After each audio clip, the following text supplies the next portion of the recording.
podcast. Come take this walk with me. Welcome back to the 3PLLs podcast with your host, the brother Dr. Jason Branch, where we rediscover who we were, we embrace who we are, and make room for who we're trying to become. On today's show, listen, I ain't gonna spend a lot of time over talking it because I got some heat on today's show, and she in the kitchen already cooking up something nice. So I got to give you the backstory to the front story because this amazing woman that I wanted to bring on the show for you today, we met at TEDx Temecula last year. And I already told y'all last year that I expect to be on the stage this year. When it happens, when, where, how, that ain't none of my business. I'm speaking it because I believe it. So me going to TEDx Temecula to prepare for this year, because I'm still claiming it. The list ain't came out yet. So I'm still going to claim it until it happens. And if it don't happen this year, I'm going to keep going back until it happens. So going there, I met some amazing people, and this person happens to be one of those amazing people. I'm talking about the one and only Porsche Mystique Steele, the Porsche Mystique Steele. When we first met, there was energy. There was a vibe. She was on the other side of the courtyard, just being her. And I saw this big red hat. And I'm like, yo, wait a minute. Who is that? Kung Lao? She had this hat on. She had this hat on. Big red hat. I mean, she wasn't trying to be the center of attention, but she was, because the energy that radiated from this red hat was enough for me. I said, excuse me, who are you? Where are you? Can I be down? Can I roll? Can I go? And she's like, hold on, no, you like that? Wait a minute, we just met. But I am willing to help. You got a book? You want to speak? You want to teach? Whatever you need, I got you. That was the initial conversation, and that conversation led to almost a year later, where we're here in real time. Ladies and gentlemen, and those in between, I would like to proudly introduce you to the one and only Porsche Mystique Steele. Welcome to the show, baby. That was such a good recap. I love that. Yes, indeed. Yes, it was the hat. It was the hat. Like, I don't even know the outfit you was wearing. That hat it had a microphone on its own. It was dope. It was dope. I'm like, who is you? Like, you got to be somebody to be out here like that. And I just love it. It was a kinetic energy, and you are just a lighthouse. You shine bright. So my first question is, where did this brightness, where did this lighthouse, where did this energy, this vibe come from? Who are you? Where you from? What you doing? Where you going? Yes. Well, thank you. Well, to answer the first question, I was born with it. Come on. Come on. But that's the beautiful thing, though. I very much tap into who I was as like a 5-year-old, which sounds crazy. You know, I'm still very much meticulous, and I run my business with a firm hand. But when it comes to life and loving life, I live my life like I did when I was 5, because that was my most unlocked version of myself. If I look at my entire timeline, 5 years old is when I was the most unlocked and free. And it's like her. So I'm going to go back to being her. I'm still going to be bad in business in all of the good ways, but I'm going to go back to being her and loving life and just having true joy. And so I've always had that. Life got in the way and tried to turn it off, and I lost it for a period of time.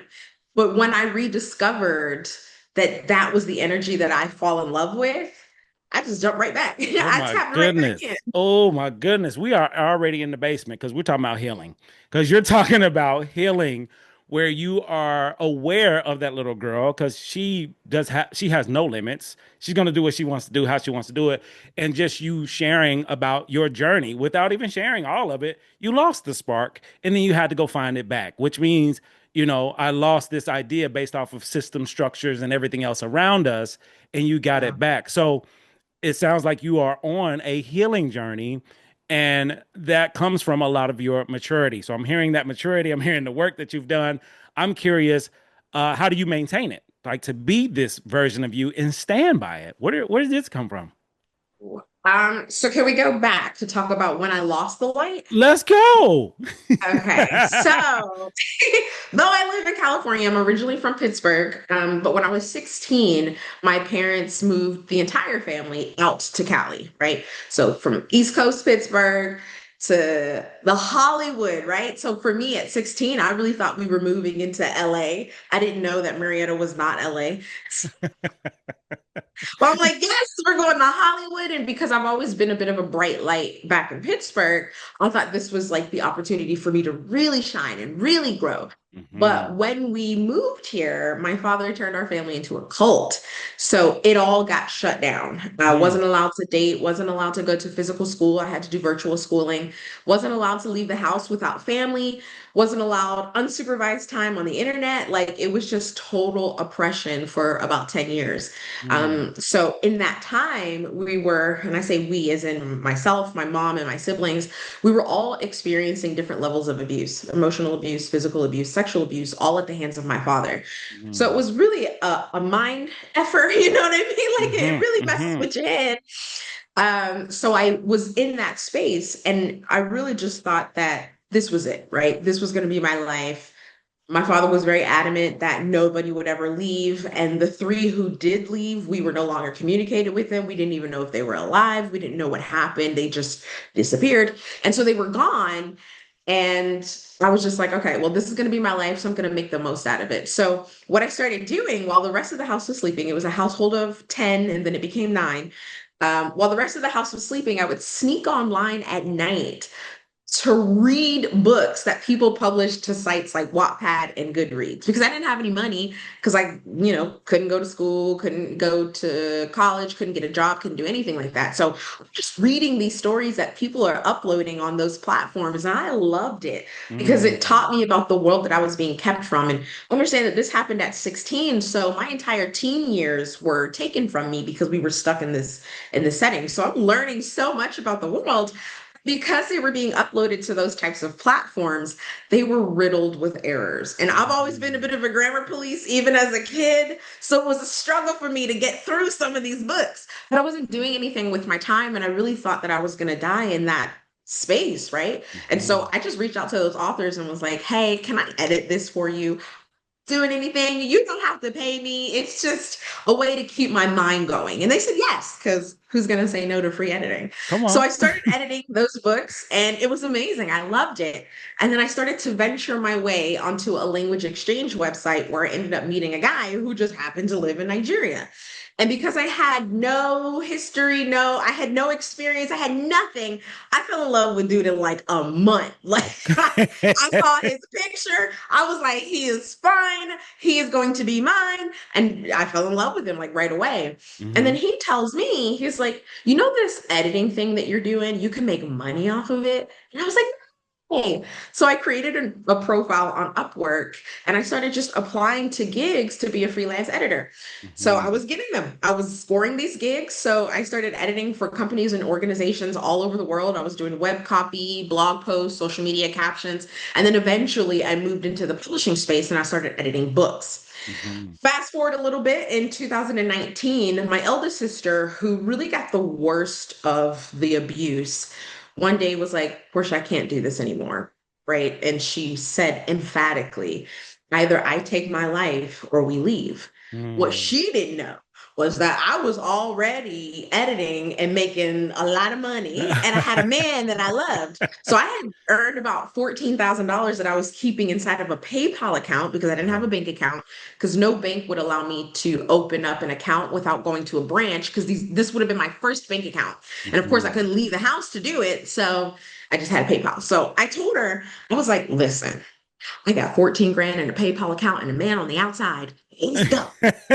So July 11th, 2019, me and my eldest sister, unfortunately, we had to leave our younger siblings behind. I had to leave my mom behind, but we left at 3 o'clock in the morning with only what we could carry. We literally had two black garbage bags and we just escaped. And so now we're in these dark streets of Marietta, and Marietta's like the safest city. So when I say dark, I mean literally, it was dark outside. It was 3 o'clock in the morning. Okay, but it's the safest city in the world. So we were fine. But we took these two garbage bags in our hands and we're just out in these streets late at night trying to find our way to a hotel. So we ended up staying in the La Quinta Inn in Temecula, while we later found out while my dad was out looking for us and trying to figure out what happened and all this stuff. But with that 14 grand, she went and stayed with a friend that she also met online in Indiana. And then I flew business class to Nigeria to see the Wow. guy that I had so quickly fallen in love with. Yeah. The day that I arrived, he proposed to me. I said yes. We got married 3 months after that, and we've been married. It'll be 7 years this year. No way. Yes. No way. Oh my God. Incredible story. Incredible. And so honest and so real. And like we're already in the basement. We're already here. So I got tons of questions now. Like tons. Yes. Congratulations for choosing you. Congratulations for taking a huge risk. And I do believe, it's just my belief, that you saved your own life by doing that. You know, you made a really tough decision and it changed the trajectory of your life. So I'm sending love, energy, and vibes your way because I can't imagine what that was like, especially for your age at the time. And I'm curious to know the shift, like for y'all before y'all moved to California, what was life like? And then what made it shift, if you know? Do you still Yeah. connect? Are you still connected with your parents, or that's kind of like that's in the past and you're moving on? So just curious of where you stand with that now. So before California, I loved my life. Like that's I was talking about. I was such a light. I was very social. I was communicating. I was doing all the things. I was in all the extracurriculars in school. I was on the dance team. I was on chess team. I was on debate. I did all that stuff, right? So I loved my life back in Pittsburgh.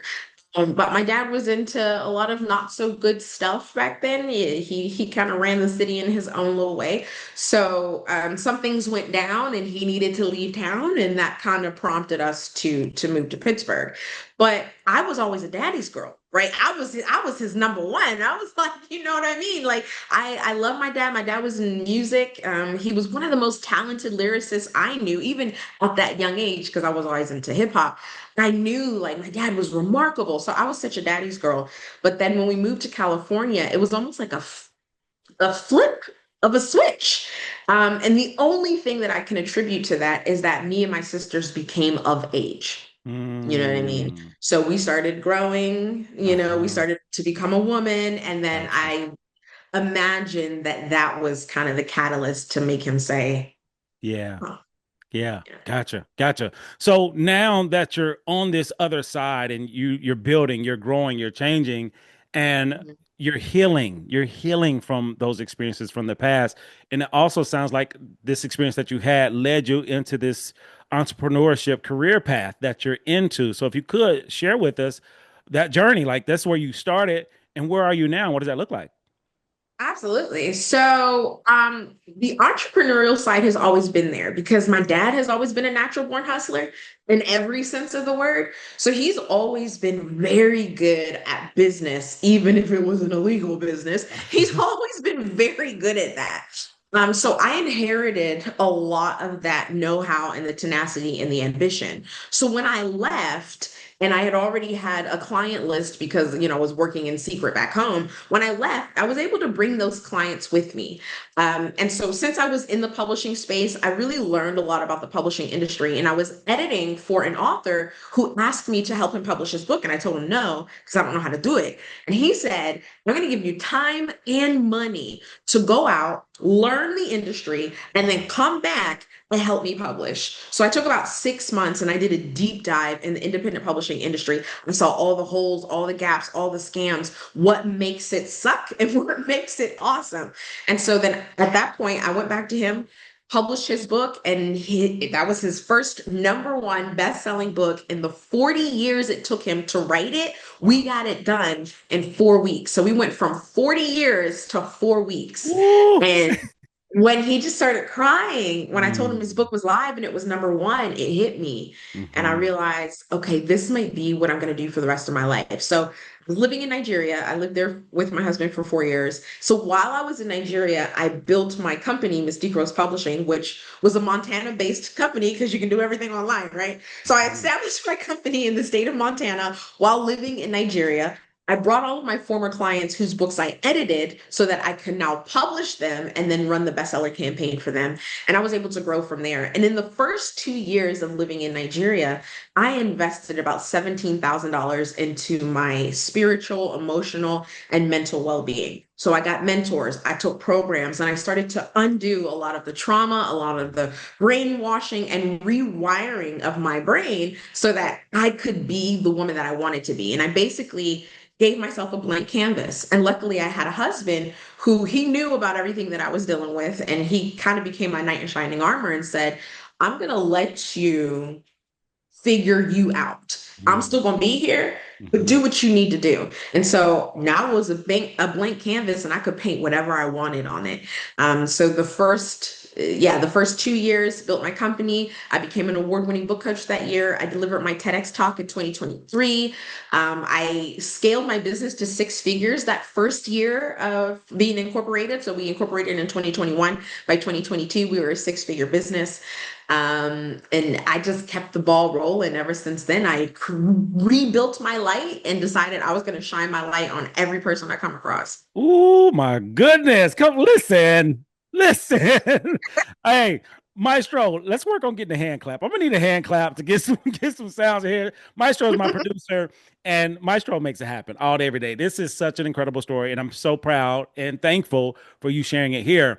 I want to go back to something because your light is shining bright, and it's so bright because of the work you did in the dark, in the basement. So what I heard you say was you invested in yourself.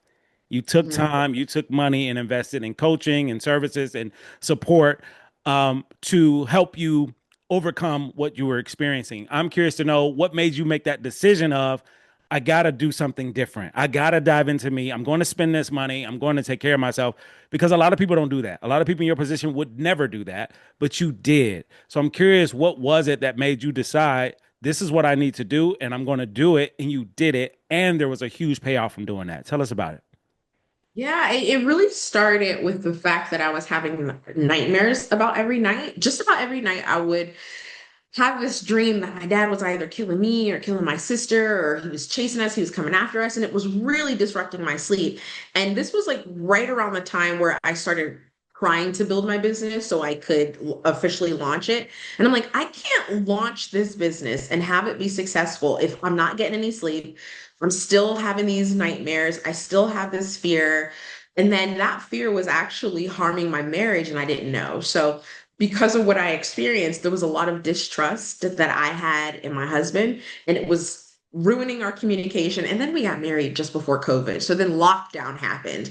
And now we're like stuck in this house together for the first time because he was a student. So he used to just like go to school and then I would have the whole house to myself. So for the first time, we're stuck in this house together. I'm having nightmares. I'm mad at him for no reason. I'm not trusting him. I'm trying to build my business. I'm stressed out. I'm like, we can't go on this way. Either we're going to get a divorce within the first year of marriage and my business is going to fail right after I get it off the ground. Something's got to give. And that's when I just kind of sat down, I prayed about it, and I asked God, I was like, please tell me what to do. Wow. And God said so clearly, I'm going to bring the right person to you. God ended up bringing me a book coach named Tamara. She's absolutely amazing. She helped me to see the vision of what my company could be. And then from there, God brought me who ended up becoming my speaker coach, Elaine Powell, who told me about Landmark Worldwide. So I took the Landmark program and it just shifted everything for me. I did the form, then I did the advanced course, then I did the seminars, and then I did ILP. And then I just really started moving forward with taking control of my life. And if you know how Landmark goes, when you take the form, they ask you to do some crazy stuff. And one of the crazy things that I had to do in the form was call my dad. And that was the first Mm. time I had had a conversation with him since we left. He didn't even know I was in Nigeria. Okay. He had no idea what happened. So I ended up getting his number from my mom, who was still secretly in communication with me and my sister, because of course she was still living at home. So he couldn't know. So I got his number from her. I called him. And it was the hardest thing I had to do in my life was to face him on the phone and just let him know, hey, I'm taking control of my life. I'm no longer keeping a secret about what you did to us and like what happened. And I just want you to know it's about to go real public because I got plans. Mm. So you might want to prepare yourself if need be. And he says, I'm crazy. That everything that I said that he did to us never actually happened. I should go see a psychiatrist if I need help. He's always there to help me. And it was the perfect thing he could have said to me. His attempt to gaslight me for the first time in my life didn't work. And that's Mm. what I needed to happen. So I got off that call and I have felt like I just climbed Mount Everest. I went back into the forum because that was one of the homework assignments. So I went back into the forum for Landmark and I shared with the rest of the group that that happened.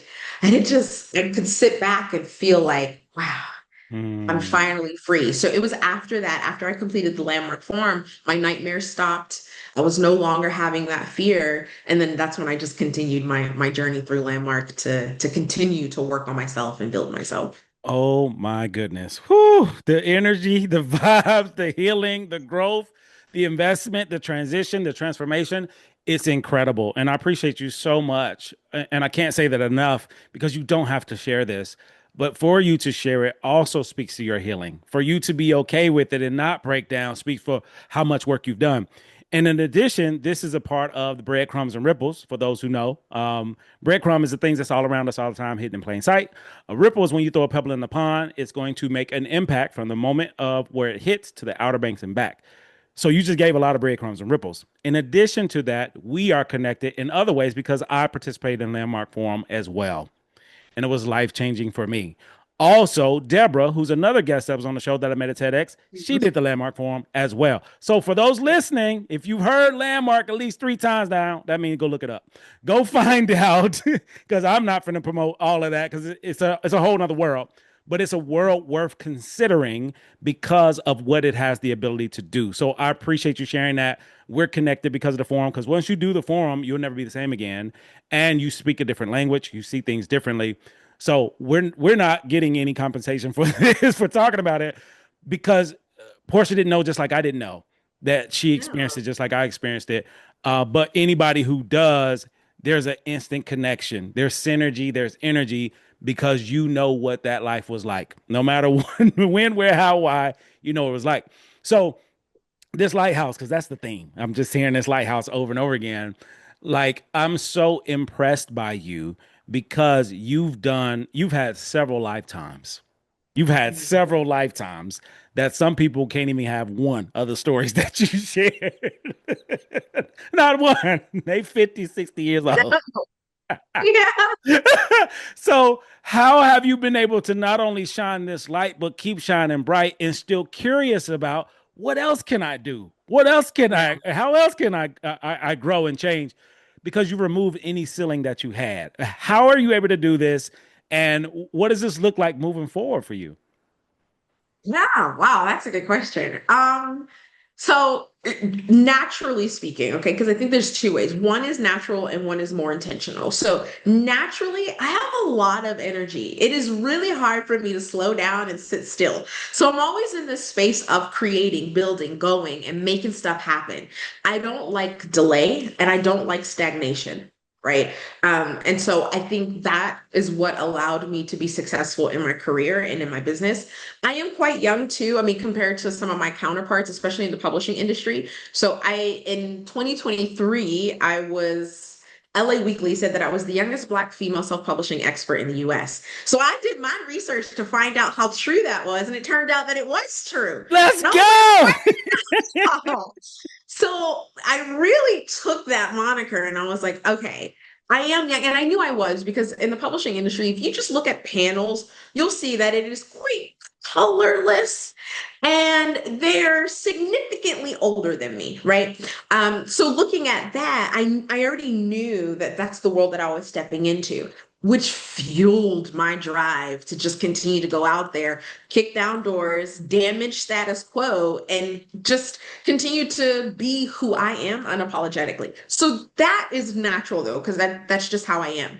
But intentionally, one of the things that I really started doing early on was celebrating all the small wins. And if I'm not celebrating for Mm. myself, I will tell my husband to celebrate me. Because I'll be like, Yeah, I did yoga this morning. And he'll say, good job, baby. Like, because I need that. Like, I celebrate those small wins so that I can keep going. Because if I'm only going to celebrate the monumental things that I do, then it's going to make my journey a lot stressful. And then the only time I'm actually happy is when I've done something remarkable. But Mhm. I think the small things that we do every day are remarkable. I did yoga today, and I am so proud of myself because I keep falling off the wagon. I keep not doing it. So Yes. now that I've Yes. done it today, I'm like, I am so happy that I did that. And that will actually get me through the rest of the day. So every person that I meet today is going to be like, wow, smiling. Why are you so happy? For me, the reason is because I did yoga. But for them, Mm. you know what I mean? They just get that love and they get that energy. And so when I'm putting out that energy to them, it comes back to me. And it all starts because I celebrate the small things that I do that make me happy. Oh man, that is beautiful. You have mastered this life, okay?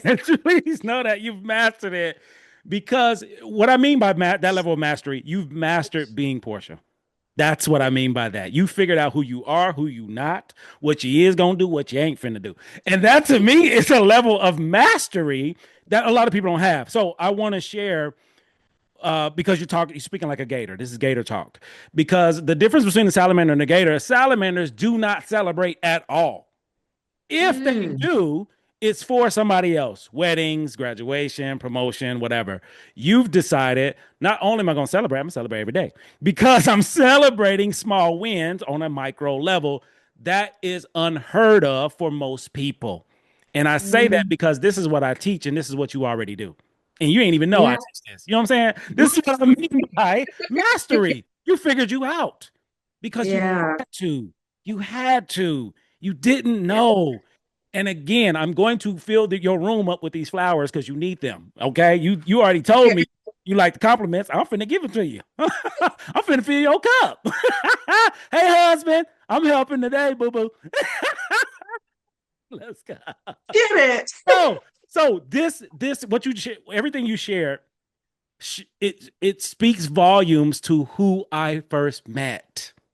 Mm. This is why that 5-year-old little girl, the hat, the fit, the energy, this is who you are. And you introduced yourself to me without saying a word. It was from your energy, it was from your vibe, it was from what you bring to the table. And what you explain is why. You probably went to yoga that morning. No, I didn't. We was up all night the night before preparing for that event. And we was dead. Y'all looked alive to me. And I'm just so thankful for this energetic connection that just happened. Again, the players for you, Gianluca, Deborah, and now Karina. Like this is all a whole crew, all a whole team, and I expect everybody to be on this show because it's just happening organically. So we've been in the basement, and I appreciate you allowing us in your basement. Now we're finna go to the kitchen because I want you to cook. So let's fire some things up. I'm curious to know. Again, you've lived several lives. I'm curious to know what would you say in outside of the moment with the LA report about being the youngest, because I know that was a really big and proud moment. Outside of that, what would you say is your biggest or proudest moment or accomplishment for yourself? Hmm. Um, I would say one of the most defining moments was delivering my TEDx talk. Because I did it in Nigeria, so a country that I'm not from. I did it in front of a Nigerian audience, so to them I had an accent. And Mm. they already had in their mind expectations of how I was going to show up and how I was going to be. And I destroyed those expectations. And what was beautiful about that moment was me and my husband actually had an argument that day. And I was like not in the right headspace. And I'm like, please. And then of course I'm blaming him because I'm like, this is my moment, dude. Like, don't screw this up for me. But it was a reasonable reason for us to be arguing, right? So we were both wrong. But I was really putting it on him. And one thing about my speaker coach, Elaine Powell, is before you get on the stage, she does what's called a clearing. And so she clears you of all the things that might be in your head that will get in the way of you being how you should be once you stand on the stage. So of course, one of the things was my husband's getting on my nerves and I'm trying to be here. I'm trying to be, trying to get up there. And then my husband appears out of nowhere and cuts in front of my vision while I'm on the phone with Elaine trying to get clear. And he just grabs my hand and he was like, you got this. And then he kisses me. I finish clearing with Elaine, and I'm like, she's like, no, you're good. But when I get on that stage, I am fully clear and I'm in the space of who am I to the audience and who are they to me, and building that relationship while I'm speaking. So once I got off the stage, I happened to go just before lunch, which is a beautiful place to go when you're a speaker, especially if you're a powerful speaker. You always want to go just before lunch because during lunch, everybody's going to come up to you because you're the last person they heard speak.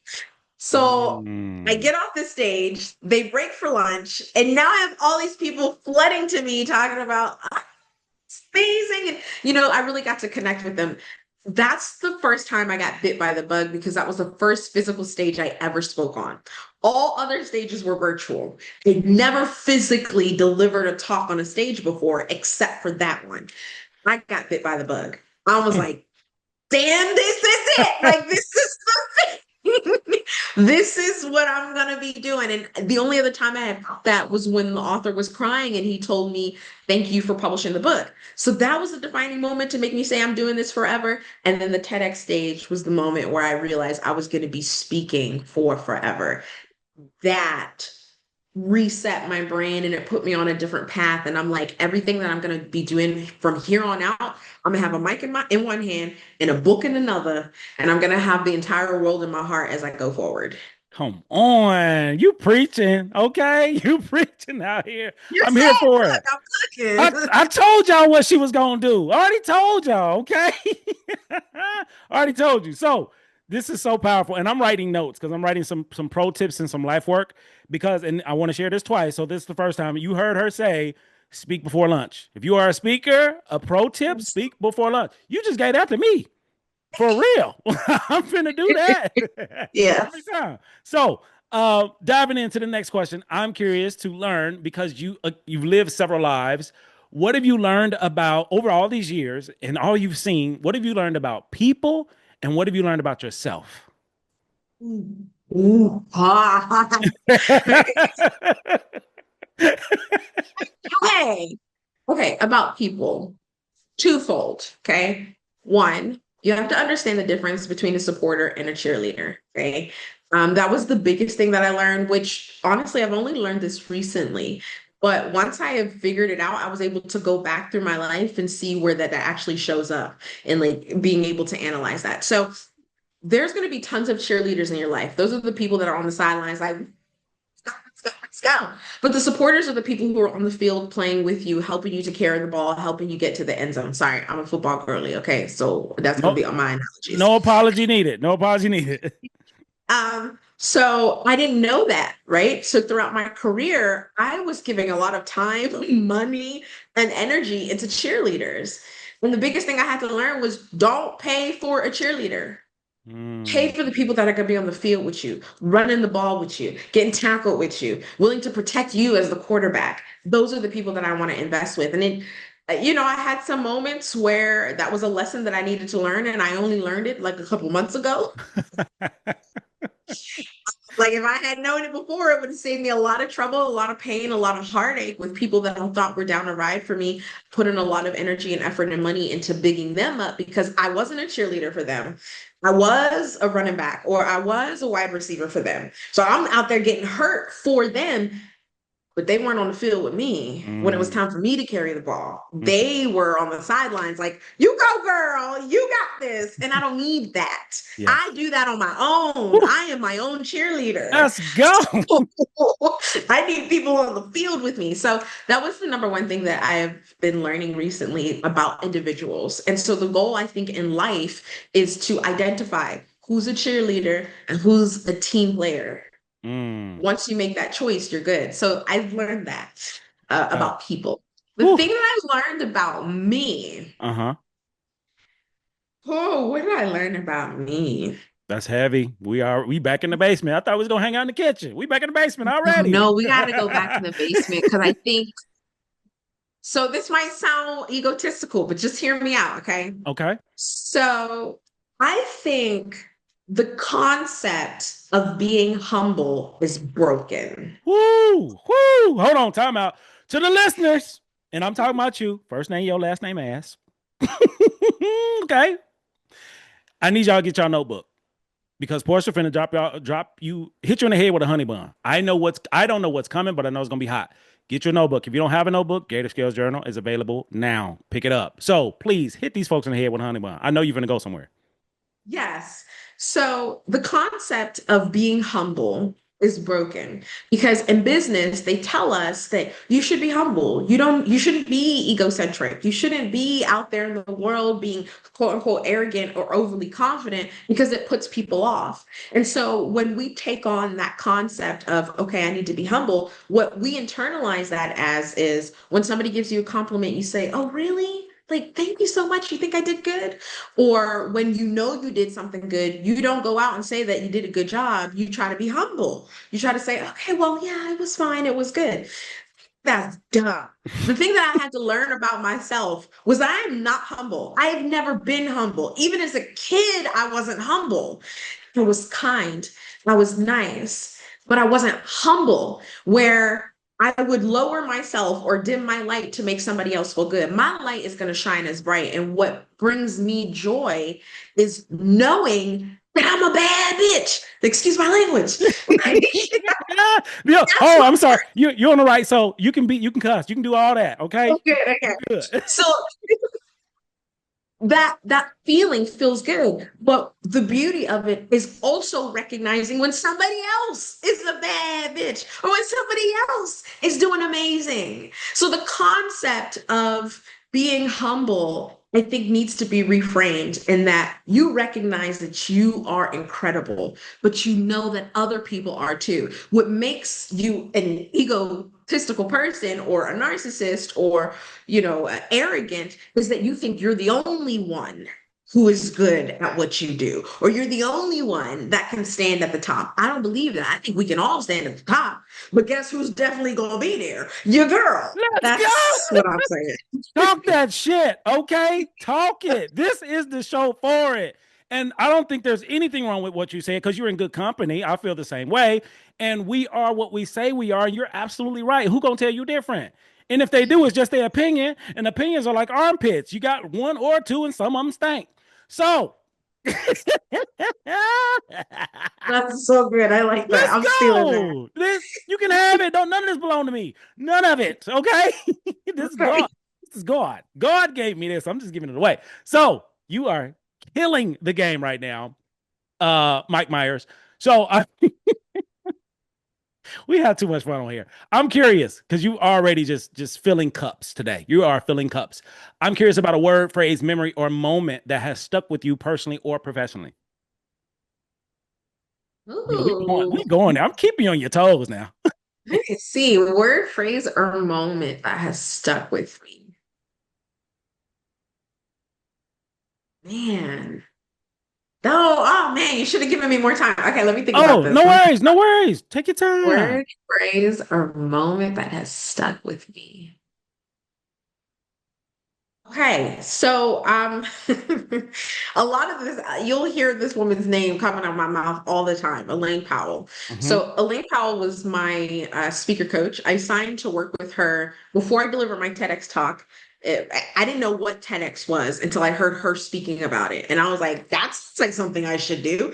So I went and I signed up with her. I invested like 11 grand to just have her in my life and take her program.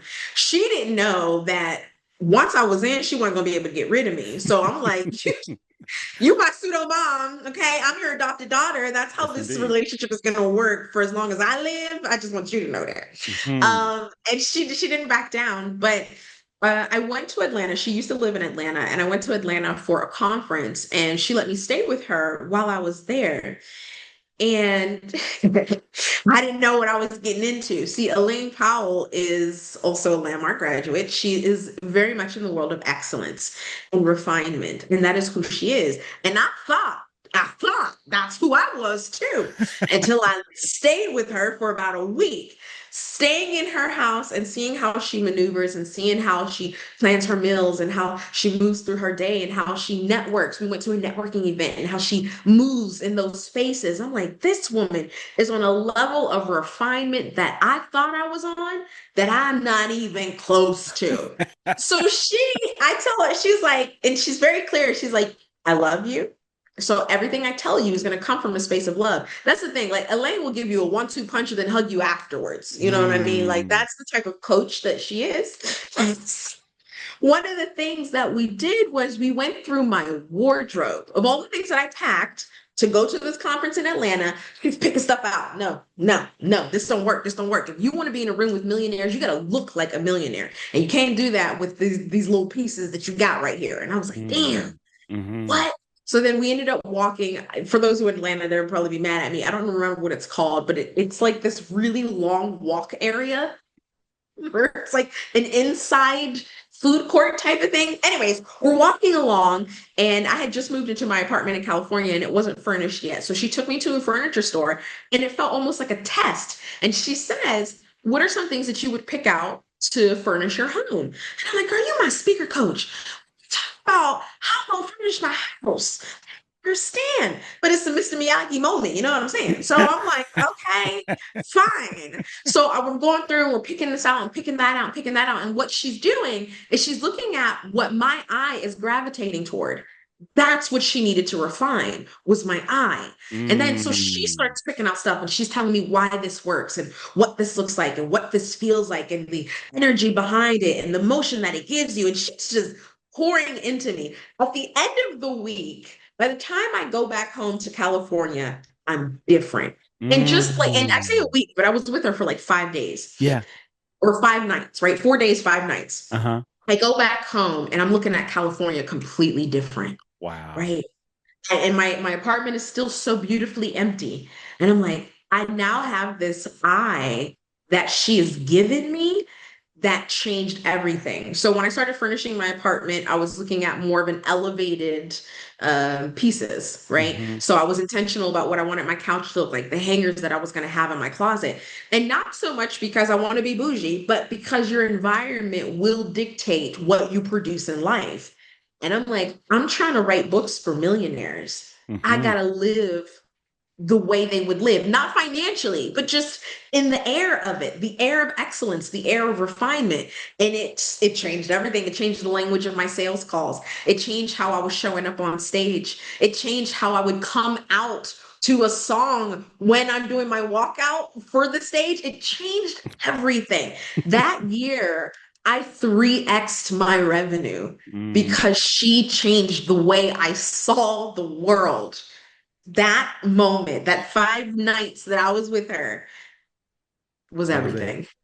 That was Let's it. go. Let's go. Also, Elaine Powell needs to be on this show, and I need you to make it happen because anybody that's shouted out on this show, more often than not, sir, end up becoming guests. So let's make it happen. It's already done because that shout out alone is a whole episode within itself. So thank you, Elaine Powell, for making this happen because if you weren't, I wouldn't have met Raiden at TEDx.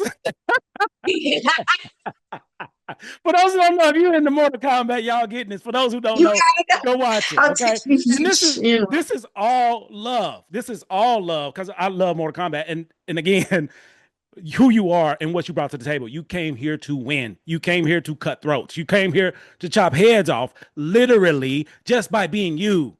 Just by being know. you. It all connects. All right, last question, then we're gonna move because we got stuff to do. And you got me so excited. So last question, which is the biggest question of this show, is three parallels. If you could describe three different versions of you, who you were, your old self, who you are, your current self, who you're becoming, your future self, her, all caps, no blue hat, how would you describe these three women? Oh, I'm sorry. All caps, no, I'm Good. sorry. All caps, no red hat. There you go. There Let's you go. go. Let's go. I thought the question was going to be who's your favorite Mortal Kombat character, but we Oh, could that's say that. we'll take that one too. So that add that to it. Okay, well, I'm a bit of a gamer. Okay, so Sindel is my favorite Mortal Kombat character because I know how to use her quite well, specifically on the PlayStation, not the Xbox. I suck with her on the Xbox. I tried, What? Hold but on, time yes. out. Y'all, this is happening in real time.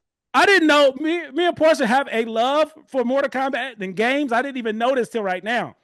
My favorite character Yes. is Scorpion. and I can do all his moves, every last one of them. See, we gotta battle, Let's right? go.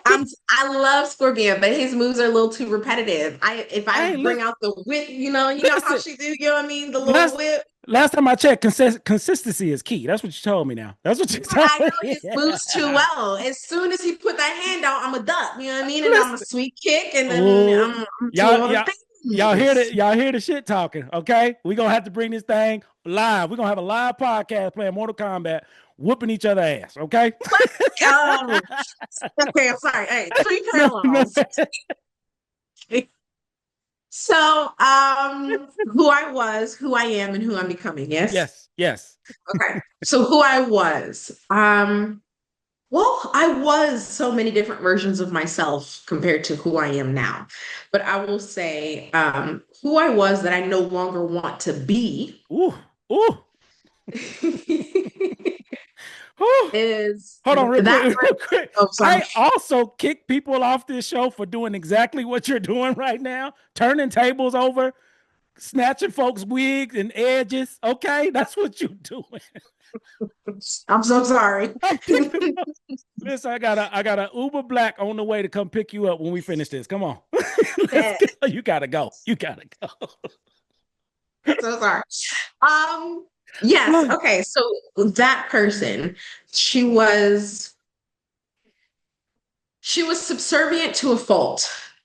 Okay, subservient and not submissive. I do enjoy being submissive, like being submissive in my marriage, being submissive to my clients. I do enjoy being submissive. I do not enjoy being subservient. So who she was then, she was subservient to the people that she thought had power over her. And so that meant that she wasn't living her life. She wasn't thinking for herself. She was allowing others to think for her. And that was creating a world of lack, right? Lack mindset, lack mentality, but also just general unhappiness. So that's who I was. Who I am now is a woman who is so firmly standing on her own platform that she built with those around her. But she built that platform and she's so proud of it and she loves it and she's living every day the way that she wants to. Now, that isn't to say that I'm not submissive in moments, but I will always be putting myself first because I love me more than anybody else. So I stand firmly on that platform. That's me now. Me in the future is being fully in that refinement lifestyle. I'm still working on that right now, right? Because sometimes ghetto me comes out. And I think that we should always have ghetto solutions to things, and we shouldn't. So I'm working on that to move into a refinement and into the world and life of excellence. And so at that stage, that woman, again, she's still standing on her platform firmly in who she is, loving herself, but she'll have a deeper understanding of how to love people who don't think that they deserve love. And I think that's important because I struggle with that now. Because if you're like, oh, I'm down on myself, that's an ick for me. It's a turn off for me, and I don't want to talk to you. Wow. I want to be that person. You know what I mean? I Yeah. want to be open to anybody, no matter where they are. They don't have to be okay. That's what I'm trying to get to. Oh my goodness. Whew, you have blessed you blessed me. I don't care about y'all. To the listeners, whether you got this or not, this was for me. Okay. You just poured into me. So speaking of pouring in, you have mastered again this life that you live. That's you. And what the theme is that I keep hearing that I want to highlight you on is your understanding of investing in yourself. And I'm saying, and I quote, I always put myself first. I respect that 100% because more often than not, we don't know how and we don't give ourselves permission to do it. You do it and you stand on it and it works. So as far as investing in yourself, coaching is one way that you started to invest. And now you are a coach yourself. So if people want to connect with you, they want a new coach, they want a book coach, all the things that you do, if you don't mind sharing, how can people connect with you and what products and services do you have out here in these streets? Yeah. So, as an award-winning book coach, I get the opportunity to help people who either don't have that book or they have the book idea, but they don't have the book and they need help getting it done and getting it to publication. And then, of course, getting it to number one bestseller. And then the people who do have the book, but the book is not generating the revenue that they thought it would, or it's not opening up doors the way they thought it would. I'm here to assist with that. So, as a book coach, I have the opportunity to help authors no matter where they are in their author journey, from beginning to end. You can reach out to me. You can text the word book to 901-205-9804. That is my direct number. So I'll be able to text you back, respond to you, and get to know you, hop on a call and see how we can work together or just see what's going on in your world. But I'm also everywhere. So you can just Google Porsche Mystique Steele. It'll give you all of my socials. I'm on Instagram, LinkedIn, Facebook, TikTok. I'm not on X. That's the only platform I stay away from. Respect. 100%. So just to give her even, she already let you know who she is and the credibility. To give Porsche even more credibility to me, Porsche is also my coach. Yes, indeed. And I'm him already, right? And I'm still working. I need you to know who we dealing with, okay? Even though we here, we kicking, we playing, don't get it twisted. She the real deal, okay? Also, she don't even know this. If you reach out and you text and you use the code Gator Mode, you get a little discount. Little. Very little. Very little. Whatever Porsche says is what it is because she said so. Any final thoughts before we get out of here? No, this was absolutely amazing, Jason. Like, you're dope. This was fun. And it was exactly like you said. It was very conversational. It was very amazing. But we did joke a lot. But I do want people to know that, yes, as much as I am very confident, I do have love for others. And for me, it's always about helping people get to where they want to go. So I would say if they take anything away from this talk, it's put yourself first. And if you're thinking about writing the book, actually do it. 93% of adults want to write books, only 3% actually do. And the reason that people struggle from jumping to the 93% to the 3% is because they simply don't decide. So once you make the decision, just jump in and do it. And you got somebody in your corner that can help make it happen. All facts all day. And she the truth. Again, as a client, card carrying member, she is the truth. So if you want the best, this is where to go. You heard it here first. This has been another episode of Three Parallels Podcast with your host, the brother Dr. Jason Branch, where we rediscover who we were, we embrace who we are, and make room for who we're trying to become. If that is you, you are in the right place at the right time. If this episode blessed you, because I know it did, share it, like, subscribe, everything in between. Get to know Porsche, reach out, get to know me if you need. Until next time, have a great day. Peace.